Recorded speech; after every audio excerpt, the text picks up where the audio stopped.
What's up guys? Back in a garage, a different one than usual.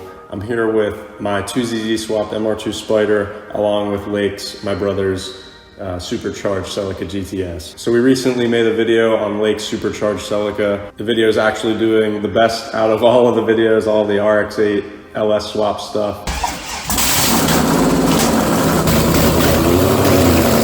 So if you subscribe from that video, thank you guys. As we mentioned in that video, we quit doing YouTube right around the time we started doing some cool stuff to our cars, which is really a bummer because it would have been nice to document all that stuff. For instance, the Celica got supercharged right over that time, along with the bag kit that was put on it. And unfortunately, we just were busy. We were in college. We didn't have time to do the YouTube, and even though we wish we would have kept up with it, we're back, and I'm gonna try to keep making videos as I'm really enjoying it and having a lot of fun. The MR2 has kind of the same story. Tinkered with it through high school. It was in the YouTube videos. It was my hot boy stance car. It was a fun car for a 16-year-old kid. But as I got more interested in cars, I wanted to do more to it, which led to some of the stuff I did to it after we quit making YouTube. So I'm gonna go over those things that I did to it over that time, just to catch everybody up. And then stay tuned because I got some huge things planned for this. I'm planning on making it a big part of the YouTube channel. So stick around to the end because I'm gonna spill the beans on the next big things I'm doing to this thing. So to start off with some of the basics, I bought the car whenever I was 16 from a lady down the street. It was my first car. It only had 56,000 miles on it when I bought it. It's up to about 64,000 now. Right off the bat, whenever I bought it had some cool pieces to it. First off, it has a TRD Stage 2 front bumper along with the rest of the kit. It is an OEM kit. I'm not sure if these things are actually rare or not, but I don't see too many MR2s running them. I think a lot of the MR2 community isn't super thrilled with the look of the Stage 2 bumper. Whenever I bought it, I was the same way, but honestly, it's really grown on me. I do plan on repainting it. It has a ton of rock chips in it that were there before I got it. I think it was repainted at one time, so I'm not sure if it's totally original. I think the car had been in an accident at one point. Whether it was replaced or came on its stock doesn't really matter to me, but I'm glad to have the OEM piece. Also, it has the TRD strut braces, which I believe came in all the Stage 2 kits. So that's what makes me think the car was Stage 2 from factory. These pieces honestly just have a coolness factor to them. I think there's a lot better options out there as far as actual performance. I think the TRD ones are actually pretty flimsy compared to what you can buy aftermarket. But again, just the coolness factor. Can't beat OEM with stuff like this just for the look and to keep the car original. So some other things that came with the car, it actually came on K-Sport coilovers. Control Pros, I believe. Not really much to say about them other than they're super stiff, and on a light car like this, it's amplified that much more, so it honestly feels like there's no suspension travel, which honestly I never complained about because I was slammed and it kept me from scraping and rubbing them on my tires or wheels. Also, the car originally came with some custom suede leather seat covers. These weren't really my style. I had them for a while, but about 4 years ago, I swapped them out for some S2000 seats. The S2000 seats are a common swap. They pretty much bolt right up with one mounting hole that needs to be made for each seat. So it's a pretty basic swap. And honestly, they just fit perfect in the car and have a little bit better bolster. I lucked out and found some with brand new seat covers. The seat covers weren't even like stretched to the seat yet. So they came all wrinkly, and I spent a day heating them up and getting them nice and wet and letting them sit out in the sun then. And they tightened up, and now, you know, I have brand new red leather seat covers. The red wouldn't have been my first choice to begin with, but again, something that's grown on me. You kind of search for the good deals, you get what you get, and then you learn to like the things you have. And if I think if I went back, I'd probably get red again just because I like it so much now. So last thing, the car came with a rebuilt Jasper 1ZZ engine.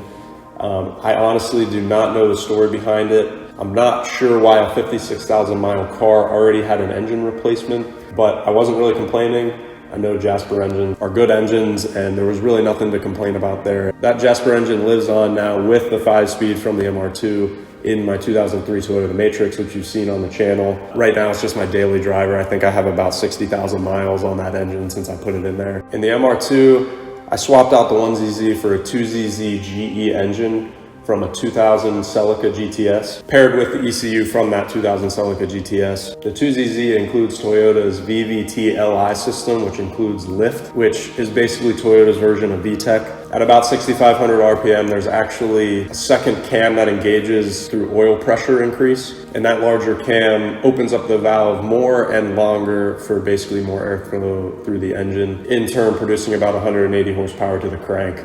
past 6,500 RPMs.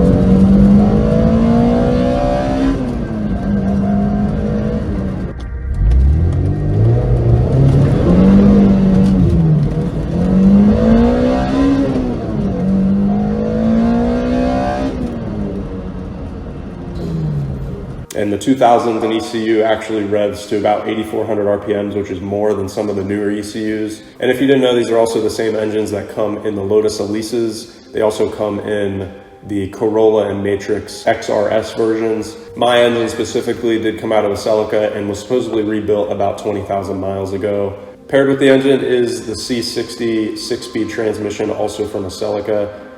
It was from a different Celica. And in the transmission is a Monkey Wrench Racing LSD. Honestly, I wouldn't say I drive this thing hard enough to really notice the benefits of the LSD, but what it would do is improve your traction coming out of tight corners.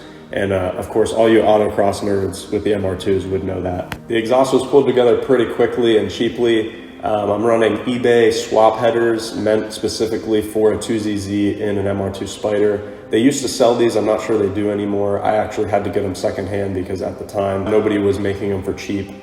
And you had to go with big name brands and spend a lot of money. I'm running a stock Cat mid-pipe along with a custom muffler that was welded up by my brother, unfortunately, right as he was learning to weld. That's something obviously I might want to fix later. And as I do more to this thing, and now that I can TIG weld stainless steel, I'd like to make up a nice stainless steel exhaust. As for wheels, the MR2 is on Borbit Type S wheels. These are a 16x9 plus 15 offset. I probably wouldn't have given you my specs 8 years ago as a 16-year-old kid, but now so many people have asked that I figured if you can make them fit, why not? We need more MR2s with aggressive stance. I believe the wheels came on a BMW from factory.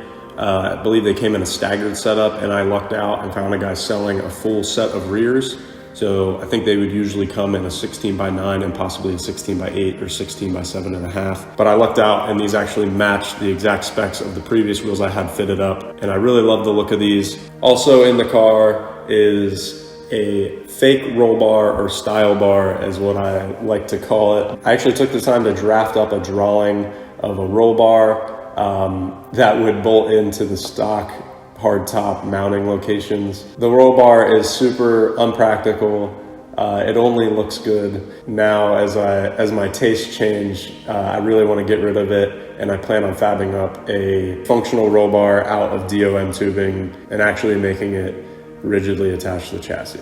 So as I mentioned, this car used to be my stanced out build. I really enjoyed that scene of cars. I still really like the aggressive look of a nice stance car, fender to lip type of build. It was actually once sitting about 1.5 inches lower than it is now, almost down to the lip of the wheel. Once I did the 2ZZ swap, I actually raised it up that 1.5 inches just in order to be able to make it more enjoyable to drive, less to worry about, less things to scrape off of. But I'd be lying if I said I didn't miss the slammed look. And that leads me into the future plans of the car. So in an earlier video of the RX-8, I actually bought a universal bag over coil kit. The bags themselves, I got the tank and the air compressor along with the lines and all the fittings to make air suspension work on the RX-8. I ended up going with a more track or drift oriented route with that car. So I wanted to keep it on coilovers and keep it completely functional for track use. So now I'm left over with a full bag kit that I don't know what to do with. The options would be the Matrix or the MR2. And the best thing I can think of is to put it on the MR2 and return it to its completely slammed on its butt look that it used to have. Obviously, I'm going to sacrifice some drivability and quality with the bags over just the K-Sport springs. But like I said, I don't really drive this thing hard enough to care, I guess. So anyways, stay tuned for the bagging of this thing later.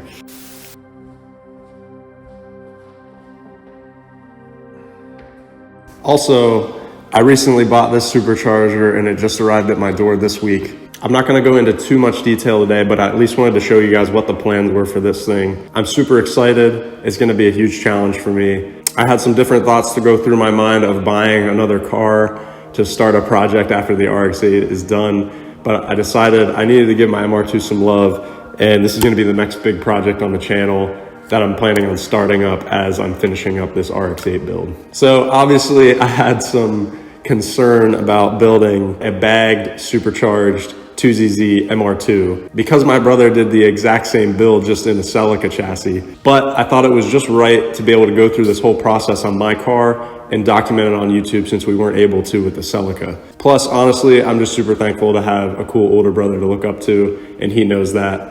And I'm hoping he comes down and joins and helps out in the videos. And I can learn from the issues that he ran into with his build, and we can apply all that knowledge to this build and make it the best it can be. It'll be great having his car to reference as I build mine. So anyways, thank you guys for watching. I hope you enjoyed. Again, don't worry if you're here for the RX-8, there's still more content coming up as I finish that thing up. But look out for content on the MR2 as I get this thing in the back of the garage where the RX-8 is now, and start wrenching on it. Super excited, having a lot of fun making videos, so thank you guys for watching. Of course, it helps if you like, comment, subscribe, and have a good one.